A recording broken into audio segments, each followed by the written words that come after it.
اللہم صلی علی سیدنا و مولانا محمد معدن الجود والکرم وآلہ وصحبہ وبارک وسلم۔ حمد و صلاۃ کے بعد اللہ تبارک و تعالیٰ نے سورہ جمعہ کے اندر ارشاد فرمایا فَإِذَا قُضِيَتِ الصَّلَاةُ، فرمایا جب تم نماز ادا کر لو فَانْتَشِرُوا فِي الْأَرْضِ، تو زمین میں پھیل جاؤ، وَابْتَغُوا مِنْ فَضْلِ اللَّهِ، اور اللہ کا فضل تلاش کرو، یعنی تم رزق کی تلاش میں نکل جاؤ۔ جب تم نماز پڑھ لو فَإِذَا قُضِيَتِ الصَّلَاةُ، جب تم نماز ادا کر لو، تم نے نماز پڑھ لی، فارغ ہو گئے، اب اس طرح کرو کہ فَانْتَشِرُوا فِي الْأَرْضِ، زمین میں پھیل جاؤ، وَابْتَغُوا مِنْ فَضْلِ اللَّهِ، اور اللہ کا فضل تلاش کرو، یعنی رزق کی تلاش میں نکل جاؤ۔ مفسرین نے لکھا مراد رزق کی تلاش میں نکل جاؤ۔ وَاذْكُرُوا اللَّهَ، اور اللہ کا ذکر کرو، کثیرا لعلکم تفلحون، کثرت کے ساتھ اللہ کا ذکر کرو اس امید پر کہ تم کامیاب ہو جاؤ۔ رزق حلال کی جو تلاش ہے اور جو کوشش ہے، یہ اللہ تبارک و تعالیٰ نے نظام زندگی کے اندر ایک خوبصورت نظام رکھا ہے کہ ہم تھوڑا سا آگے بڑھیں گے، کوشش کریں گے، محنت کریں گے، اور اللہ تعالیٰ ہمیں رزق حلال عطا فرمائے گا۔ یہ بات یاد رکھیے کہ اپنے بچوں کا پیٹ پالنے کے لیے، اپنے آپ کو سوال سے بچانے کے لیے، اپنے ماں باپ بہن بھائیوں کی کفالت کرنے کے لیے رزق حلال کی تلاش بڑا محبوب عمل ہے۔ ایک صورت میں صرف منع ہے کہ جب آپ صرف اور صرف تکبر کے لیے دولت جمع کر رہے ہیں، صرف دوسروں کے اوپر اپنی بڑائی ثابت کرنے کے لیے دولت جمع کر رہے ہوں، تب یہ منع ہے، ورنہ کوشش کر کے، محنت کر کے، جد و جہد کر کے رزق کمانا، رزق حلال کی طلب میں رہنا، یہ بڑا پسندیدہ اور محبوب عمل ہے دین کے اندر۔ ہمارے ہاں یہ ہوا ہے کہ کچھ عرصے سے ہم دیکھتے ہیں کہ محنت سے جی چرانے والے لوگوں کی تعداد بڑھتی جا رہی ہے۔ یہاں تو لوگ کسی کے طفیلی بن کے جینا چاہتے ہیں، کسی کے دستے نگر ہو کے جینا چاہتے ہیں، معاذ اللہ۔ یہاں یہ رویہ ہو گیا ہے کہ محنت کرنی ہے لیکن کوئی شارٹ سا راستہ ملے اور جلدی سے ساری دولت جمع ہو جائے اور ہم فٹافٹ امیر ہو جائیں۔ آپ محنت کریں گے، جد و جہد کریں گے، کوشش کریں گے، یہی نظام بنایا اللہ تعالیٰ نے۔ اسی نظام کو رب رسول نے پسند فرمایا ہے۔ نوجوان نسل یہ یاد رکھے کہ جب وہ حرکت کرے گی، جد و جہد کرے گی، کوشش کرے گی، ہمت کرے گی، اللہ تبارک و تعالیٰ نواز دے گا۔ لیکن اگر کوشش ہی چھوڑ دی جائے، محنت ہی چھوڑ دی جائے، طلب ہی چھوڑ دی جائے، تو پھر اس کا نقصان یہ ہوتا ہے کہ معاشرے کے اندر آہستہ آہستہ لوگ سہارے تلاش کرنے لگتے ہیں، کاہلی اور سستی عروج پہ چلی جاتی ہے۔ پھر ہم نے یہ بھی دیکھا کہ آہستہ آہستہ چندہ جمع کرنے والوں کی تعداد بڑھ جاتی ہے، مختلف ناموں پر، مختلف عنوانوں پر چندے جمع کیے جاتے ہیں۔ بھکاریوں کی لمبی فہرستیں ہیں، گداگر مانگنے والے، کسی بھی اشارے پر آپ تھوڑی دیر کے لیے گاڑی کو روکتے ہیں تو پتہ نہیں کتنی کو تعداد ہے جو طلب کرنے والوں کی، اور پھر کئی کئی رنگوں میں، کئی کئی انداز میں لوگ آپ کے سامنے آتے ہیں۔ یاد رکھنا نبی پاک صلی اللہ تعالیٰ علیہ وسلم نے فرمایا جس نے بغیر طلب کے اپنا ہاتھ پھیلایا، قیامت کے دن اسے سزا یہ ملے گی کہ جب رب کی بارگاہ میں آئے گا تو اس کے چہرے پہ گوشت نہیں ہوگا۔ بغیر طلب کے اور مسلمان ہو کے رب پہ بھروسہ کرنے والا، رسول پاک صلی اللہ علیہ وسلم کو ماننے والا، اور وہ سست ہو اور وہ کاہلی کی زندگی گزارے، آپ آگے بڑھیں، آپ کوشش کریں کہ مجھے کچھ حاصل کرنا ہے۔ آپ بجائے اس کے کہ سہارا تلاش کریں، آپ سہارا بننے کی کوشش کریں۔ اور نوجوان نسل اپنے ذہن کے اندر یہ بات بٹھائے کہ اللہ تعالیٰ نے جوانی دی ہے، طاقت دی ہے، آپ تو کئیوں کا بوجھ اپنے کندھوں پہ رکھ کے سفر کریں، آپ بہت سارے لوگوں کے لیے سہارے کا باعث بنیں، آپ ایک ایسا درخت بنیں کہ جس کی چھاؤں میں سینکڑوں لوگ بیٹھ سکیں، درجنوں لوگ نفع حاصل کر سکیں۔ آپ خوبصورت زندگی بنائیں، اپنے آپ کو آگے لے کر کے جانے کی کوشش کریں۔ اور اللہ تو بندے کے گمان کے قریب ہے، جس طرح کا انسان ذہن بناتا ہے رب کریم اتنا ہی اس بندے پہ فضل کرتا ہے۔ اچھی امیدیں وابستہ کریں، خوب محنت کریں، خوب مطلب یہ کہ سست پڑنا، اٹھتا ہوں، چلتا ہوں، دیکھتا ہوں، کرتا ہوں، کوئی ہو ہی جائے گا، کوئی پہنچ ہی جائے گا، یہ کمزور لوگوں کی علامت، یہ کمزور لوگوں کی۔ حضرت حسن بصری رحمۃ اللہ علیہ ایک مثال دے کے بڑی بات کو خوبصورت کرتے ہیں، کہتے ہیں کہ نوجوان مجھے ملا تو کہنے لگا حضرت جی آج میں نے عجیب نظارہ دیکھا ہے کہ ایک شیر نے شکار کیا ہے ایک بکری کا، تو اس نے کافی سارا خود کھایا اور باقی منہ میں پکڑ کے ایک پہاڑی پہ چڑھا ہے، وہاں ایک نابینا لومڑی بیٹھی تھی، باقی کا اس نے اس کو کھلایا ہے شکار۔ تو میں سوچتا ہوں رب کریم تو بندہ نابینا بھی ہو، گھر میں بھی بیٹھا ہو تو اس کو رزق پہنچا ہی دیتا ہے۔ تو خواجہ حسن بصری رحمۃ اللہ علیہ مسکرا پڑے، کہنے لگے میاں تم نے لومڑی بننے کا پروگرام بنایا، شیر بننے کا کیوں نہیں بنایا؟ تم نے یہ ذہن بنایا کہ گھر میں نابینا بن کے بھی کو بیٹھ جائے تو روٹی پہنچ جاتی ہے، تو یہ ذہن کیوں نہیں بنایا کہ شیر بنتا ہوں، شکار کرتا ہوں، کھاتا بھی ہوں، کھلاتا بھی ہوں؟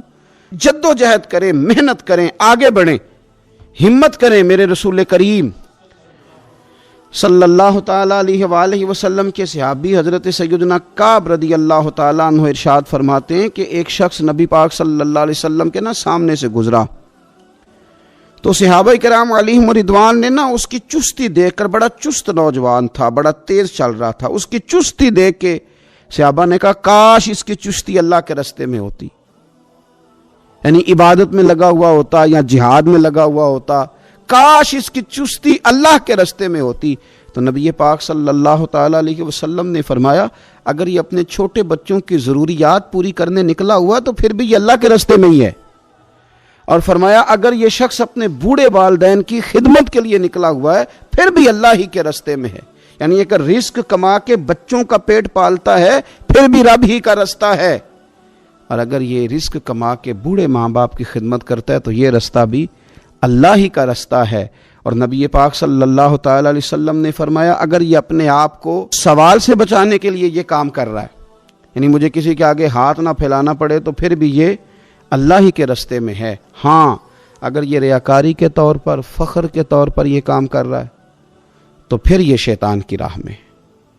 اگر صرف اس لیے مال جمع کر رہا ہے کہ میں ذرا لوگوں کو پتہ چل جائے بڑا مالدار ہوں، میرا بعض لوگوں کے اوپر ذہن ہوتا ہے آگے بڑھنے کا، شوق ہوتا ہے بلا وجہ چیزوں کو جمع کرنے کا، فخر بتانے کا، ریاکاری کرنے کا، فرمایا اگر ریاکاری کے ارادے سے ہے تو پھر یہ شیطان کے راستے میں ہے، اور اگر یہ بوڑھے ماں باپ کے لیے رزق کما رہا ہے، چھوٹے بچوں کے لیے کما رہا ہے، اپنے آپ کو سوال سے بچانے کے لیے کما رہا ہے، تو پھر یہ اللہ ہی کے راستے میں، پھر یہ جہاد ہی کر رہا ہے، پھر یہ عبادت ہی میں مشغول ہے، یہ اللہ ہی کے راستے میں۔ رسول کریم صلی اللہ تعالیٰ علیہ وسلم نے جو سبق ہمیں پڑھایا وہ صرف یہ ہے کہ رزق کماتے وقت تمہاری نیت کا اعتبار ہے، تمہارا ارادہ کیا تھا؟ رزق کماتے وقت ارادہ کیا تھا؟ بہت بڑے بنگلے بنانے کا ارادہ تھا، جائیدادیں جمع کرنے کا ارادہ تھا، بعض رشتہ داروں کو نیچا دکھانے کا ارادہ تھا، بلا وجہ ڈینگے مارنے کا اور اونچی اونچی باتیں کرنے کا ارادہ تھا، یا تمہارا ارادہ یہ تھا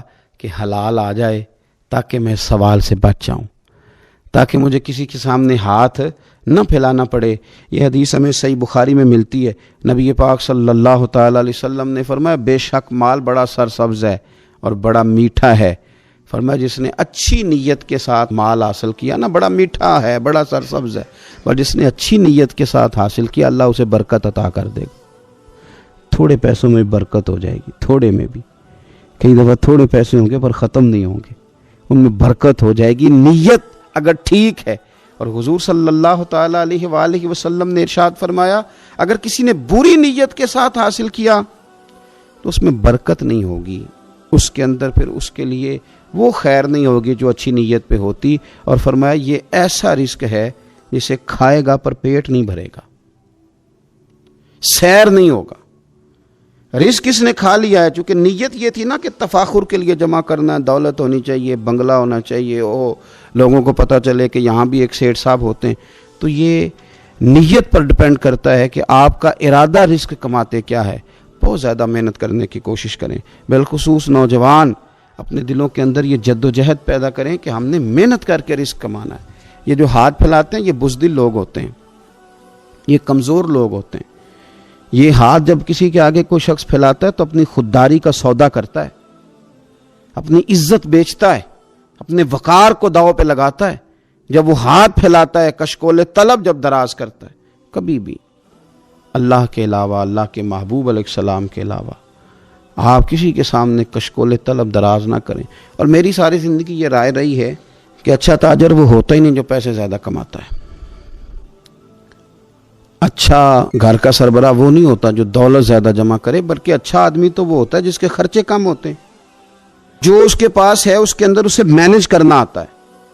اگر اس کے پاس 1000 روپیہ ہے تو اسے سارا دن 1000 میں نکالنا آ جائے تو اس شخص کی عزت محفوظ ہے، اس کی عزت محفوظ ہے۔ اور اگر 10,000 کے اندر بھی اسے طبیعت نہیں ہے، اسے چاہت نہیں ہے، اسے خبر ہی نہیں ہے میں نے کس طرح وقت گزارنا ہے، تو پھر یہ شخص اپنے آپ کو بھی رسوا کرے گا اور اپنوں کے لیے بھی شرمندگی کا باعث بنے گا۔ محنت کریں، کوشش کریں، اپنے آپ کو فارغ نہ رکھیں۔ فارغ آدمی کو زنگ لگ جاتا ہے۔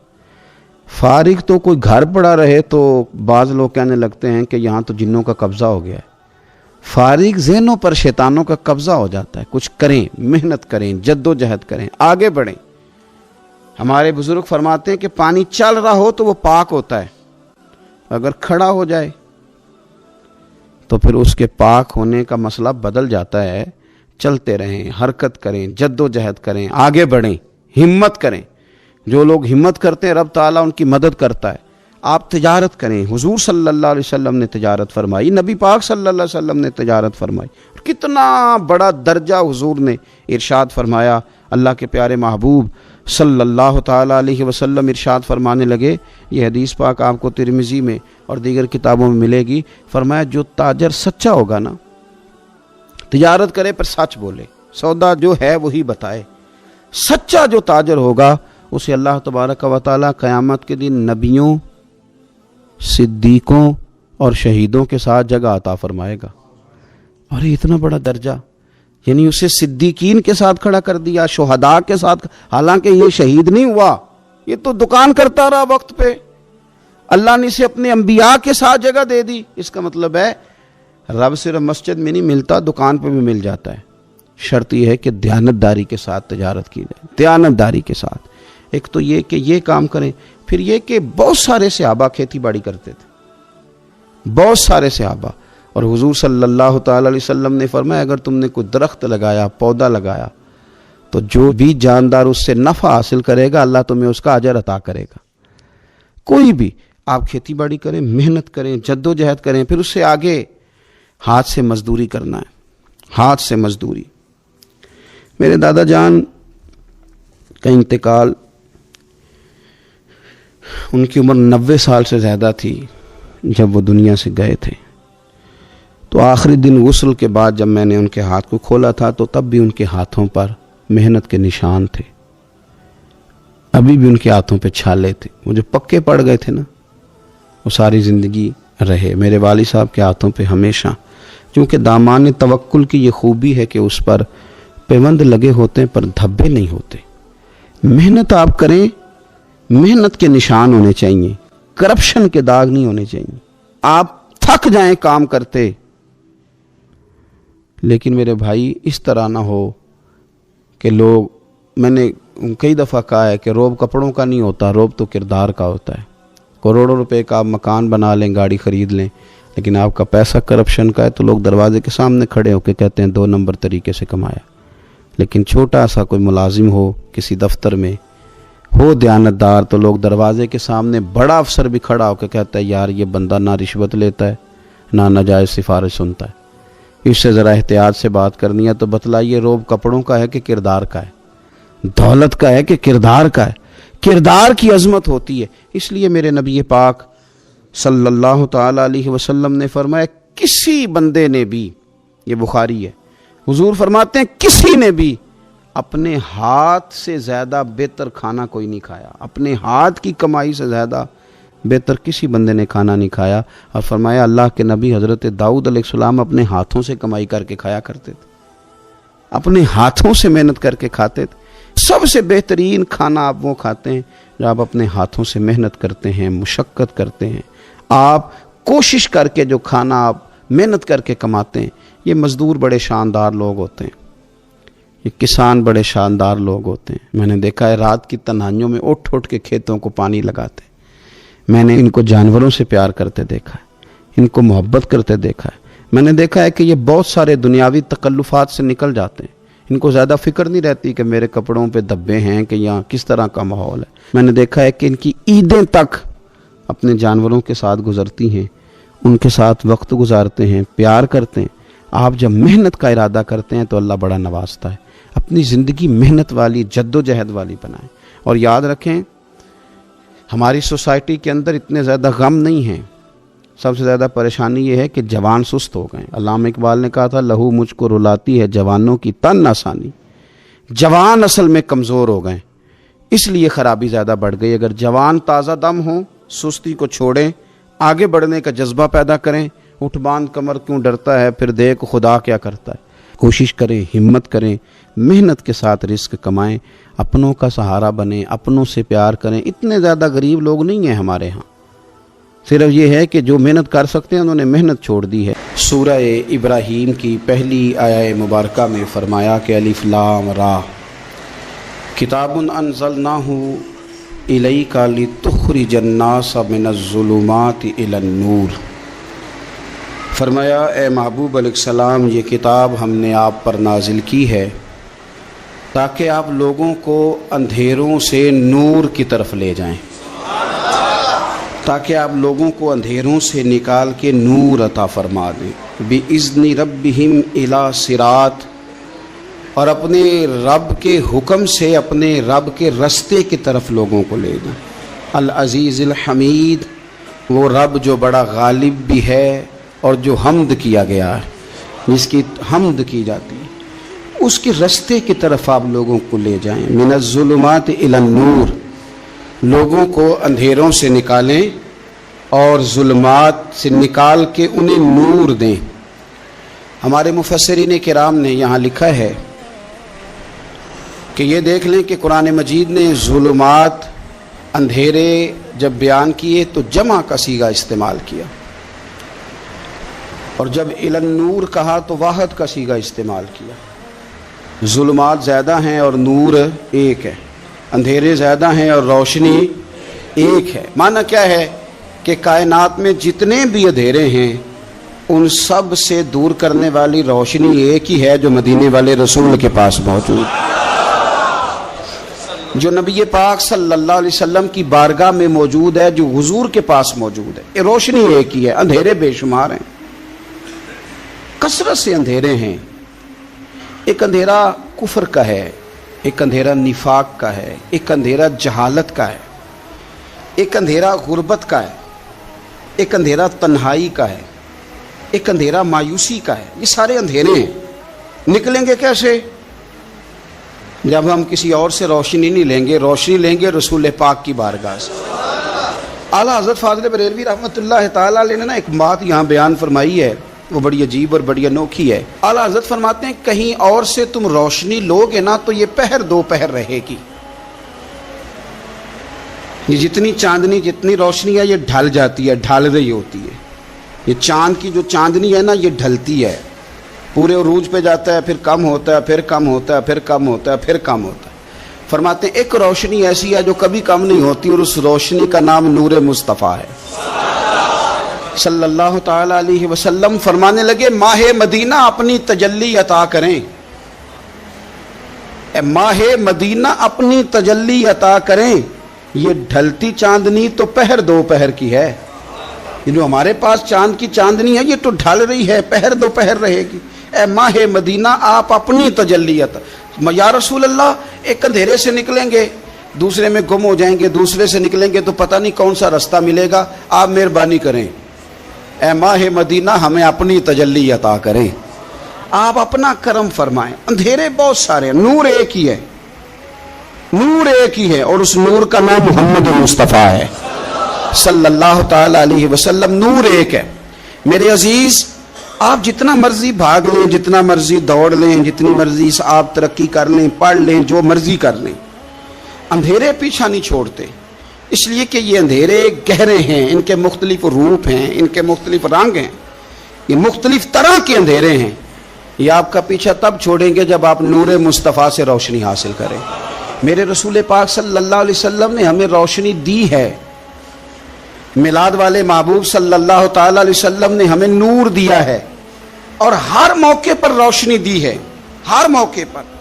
کسی ایک موضوع پر آپ رسول پاک صلی اللہ تعالی علیہ وسلم کی کسی ایک موقع پر آپ حضور کی تعلیمات حاصل کرنا چاہیں گے تو درجنوں حدیثیں ملیں گی، آپ کو سینکڑوں کے لحاظ سے اشارے اور تعلیمات ملیں گی، ہر چیز آپ کو میسر آئے گی اور آپ کو لطف آئے گا۔ میں کل ایک بزرگ کی بات سن رہا تھا، مجھے بڑا مزہ آیا۔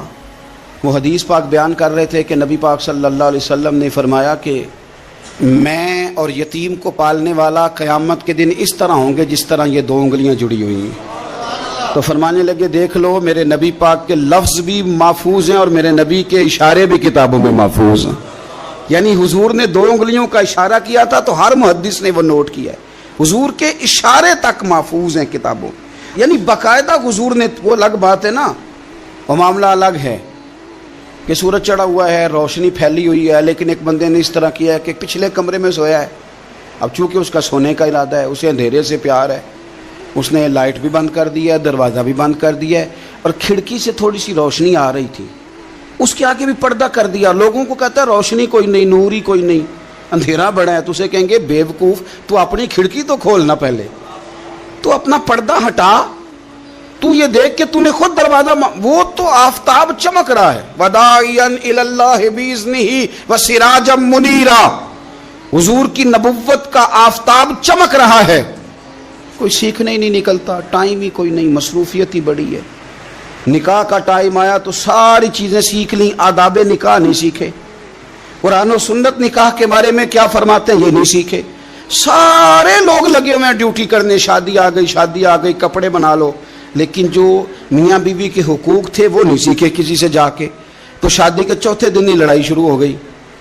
اگر یہ آداب کا انداز کا پہلے سے پتہ ہوتا تو گھر کپڑوں سے سکھی نہیں رہتا، ایک دوسرے کے ساتھ محبت ہو تو گھر سکھی رہتا ہے، تو جو اصل چیز تھی وہ سیکھی نہیں۔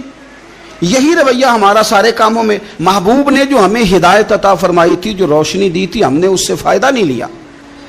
اور اب میلاد شریف کا مہینہ آیا ہے تو میلاد شریف کا مہینہ بھی آپ نے یہ محفلیں ان لوگوں کے سپرد کر دی ہیں جو اللہ خیر کرے، ہاتھ میں جن کے سپیکر ہوگا، کبھی بھاگ کے ادھر جائیں گے، کبھی دوڑ کے ادھر جائیں گے، اور وہ کہیں گے کہ ہاں میں تمہیں میلاد سنا رہا ہوں، تمہیں کیا پتا، میں بتاتا ہوں۔ آپ نقطے نہ بیان کریں، آپ میلاد والے رسول صلی اللہ علیہ وسلم کی سیرت کا ایک باب کھولیں، آپ بتائیں نبی پاک صلی اللہ علیہ وسلم نے بحیثیت باپ کیسے وقت گزارا ہے، بحیثیت ایک شوہر کے کیسے وقت، آپ ایک ایک چیپٹر سیرت کا کھولیں، آپ لوگوں کو تعلیم دیں، بس کریں، کروڑوں روپیہ جلسوں پہ لگتا ہے، کیا دے رہے ہیں آپ قوم کو، اور قوم بھی کہتی ہے بڑا چسکا آیا، بڑے نقطے سنے، کچھ آداب بھی سیکھے، اس میں سے ملا بھی، یہ محفل ہے، آج کو میلہ نہ بنائیں، میلہ اور ہوتا ہے، محفل اور ہوتی ہے۔ میلے میں لوگ جاتے ہیں، گھوم پھر کے آتے ہیں، کہتے ہیں پنگوڑے اچھے تھے، اس کے اندر کھلونوں کی دکانیں اچھی تھی، میلہ ہوتا ہے اور محفل ہوتی ہے، تو محفل کو محفل بنائیں، میلہ نہ بنائیں، مہربانی فرمائے۔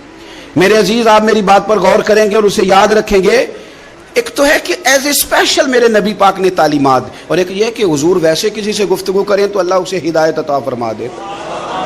سیرت النبویہ میں موجود ہے، حضرت بریدہ اسلمی رضی اللہ تعالیٰ عنہ صحابی ہیں، وہ فرماتے ہیں کہ جب ابو جہل نے اعلان کیا نا کہ جو معاذ اللہ ثم معاذ اللہ نقل کفر نہ باشد، حضور ہجرت کر کے مکہ مکرمہ سے مدینہ طیبہ جا رہے، تو جو سید عالم صلی اللہ علیہ وسلم کو گرفتار کرے گا اسے 100 سرخ اونٹ دیے جائیں گے۔ آج ہمارے زمانے میں سائیول نسل کی گائے بھینس بڑی مہنگی ہے، تو 100 گائیں وہاں سے لے آئیں تو کتنے کروڑ بنا۔ عرب میں سرخ اونٹ بڑا مہنگا تھا، اور 100 ملے گا تو بڑے بڑے لوگوں کے لیے بڑا اچھا موقع مل گیا امیر بننے کا، تو بڑے لوگ بھاگے۔ بریدہ کہتے ہیں میں اکیلا نہیں، 70 بندے میں نے ساتھ لیے، چونکہ انعام ہی بہت تگڑا تھا، 70 بندے ساتھ لے کے میں گیا حضور کو گرفتار کرنے۔ تو مکہ مکرمہ سے کوئی 70-75 کلومیٹر کے فاصلے پر میں نے نبی پاک صلی اللہ علیہ وسلم اور جناب صدیق اکبر کو پا لیا۔ کہتے ہیں جب 70 سواروں کے ساتھ، ان کے ہاتھ میں نیزے ہیں، تلواریں ہیں، ان 70 سواروں کے ساتھ جب میں وہاں پہنچا اور جناب صدیق اکبر رضی اللہ تعالیٰ عنہ نے ہمیں آتے ہوئے دیکھا تو تھوڑا گھبرائے۔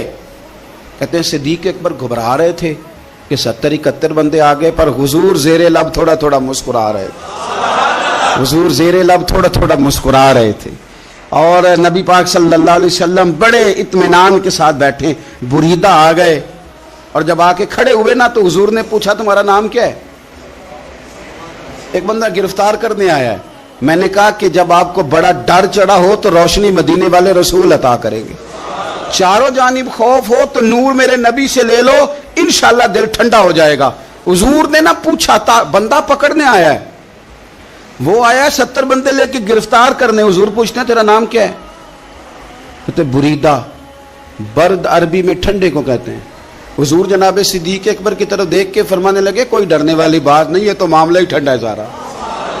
حضور فرمانے لگے تیرا قبیلہ کون سا ہے؟ کہنے لگے حضور بنو اسلم. اسلم سلام، یہ سلامتی سے نکلے. اس نے کہا بنو اسلم میں سے ہوں. تو حضور فرمانے لگے ابو بکر یہ اور مسئلہ ٹھیک ہو گیا، یہ تو معاملہ کوئی فتنے والا نہیں ہے، تو سارا کام ہی سلامتی والا ہے. حضور نے تیسرا سوال کیا اور آخری سوال کیا. فرمانے لگے بنو اسلم قبیلے کی تو بڑی شاخیں ہیں، تو کس شاخ سے؟ کہا حضور بنو سہم میں سے. سہم کا معنی حصہ. تو حضور فرمانے لگے تو فکر نہ کر، تجھے تیرا حصہ ملے گا. تو حضرت بریدہ کہتے ہیں میں نے کہا پھر آپ کا نام کیا ہے؟ تو حضور فرمانے لگے میں وہ محمد ہوں جسے اللہ نے اپنا رسول بنا کے بھیجا ہے. میں وہ محمد ہوں صلی اللہ علیہ جسے اللہ نے اپنا رسول بنا کے بھیجا ہے. تو بریدہ آگے بڑھے اور اپنا ہاتھ آگے کر کے کہنے لگے آپ نے فرمایا تھا نا کہ حصہ ملے گا، تو پھر مجھے پڑھائے کلمہ، میں بھی مسلمان ہونا چاہتا. مل گیا حصہ. حضور روٹین کی بات چیت کریں تو اللہ ہدایت عطا کر دیتا. روٹین کی بات چیت کریں تو بھائی جو ایز اے اسپیشل حضور کا دین سیکھے، جو غور کر کے سیکھے. ہر پریشانی آپ کی، ہر، اور یار بندوں کی نہیں جانوروں کی بھی، صرف بندوں کی نہیں جانوروں کی بھی. ترغیب و ترہیب دیکھیے. اور اعلیٰ حضرت فاضل بریلوی رحمۃ اللہ علیہ کی الامن والاولا دیکھیے. نبی پاک صلی اللہ علیہ وسلم کے صحابی حضرت تمیم داری رضی اللہ تعالیٰ عنہ فرماتے ہیں میں حضور کے ساتھ تھا، ایک جگہ کھڑے تھے، ہم بہت سارے صحابہ تھے. ایک اونٹ دوڑا دوڑا آیا. اس نے نا پہلے حضور کی قدم چومے، پھر کان میں کچھ کہا اونٹ نے. تو حضور فرمانے لگے تو فکر نہ کر، اگر تو سچا ہے تو تیری مدد ہوگی، اور اگر تو جھوٹا ہے تو تجھے تیرے جھوٹ کی سزا ملے گی. یعنی میں کیسے اس بندے کو سمجھاؤں، میں کیسے اسے سمجھاؤں. کمیٹی ڈال کے رو کے درد سے ادھار لے کے کوئی مدینے گیا، اور ماڑا بندہ، اور اس کی تڑپ ہے کہ میں سونے کو اپنے دکھ سناؤں. تو وہ کھڑا ہوا تو ایک صاحب اسے کہنے لگے یہ معاذ اللہ سنتے نہیں تو کس کو سنا رہا ہے؟ چپ کر، کنٹرول کر اپنی زبان کو. اگر دین نہیں آتا تو نبی پاک سے محبت کرنے والوں کے دل نہ توڑ. جو رسول اونٹوں کی بولیاں بڑے خوب طریقے سے جانتے ہیں وہ اپنے غلاموں کی باتوں کو نہیں سنتے. یہ تو نے کیسی بات کر دی. اعلیٰ حضرت کہتے ہیں لب واہ ہے، آنکھیں بند ہیں، پھر بھی پھیلی ہیں جھولیاں. کہتے ہیں لب کھلے ہیں، آنکھیں بند ہیں، اور میری جھولی پھیلی ہے. میری جھولی، پتہ نہیں آپ کو بھی اتنا ہی مزہ آ رہا ہے جتنا مجھے آ رہا ہے، کہ آپ سوچتے ہیں. کہتے ہیں لب واہ ہیں، آنکھیں بند ہیں، پھیلی ہیں جھولیاں. یہ بریلی کے امام شعر نہیں لکھتے، ساتھ ساتھ مزہ بھی لیتے. آپ ذرا اندازہ کیجیے بات کرنے کا. کہنے لگے میں کھڑا ہوں حضور کی جالی کے سامنے، اور کیفیت میری یہ ہے کہ لب واہ ہے، آنکھیں بند ہیں، پھیلی ہیں جھولیاں. حضور کچھ آیا بھی ہے، اعلیٰ حضرت کچھ ملا بھی ہے. اب دیکھیں کسی کے سوال سے پہلے جواب دیتے ہیں. کہتے ہیں لب واہ ہیں، آنکھیں بند ہیں، پھیلی ہیں جھولیاں. اور کتنے مزے کی بھیک تیرے پاک در کی ہے.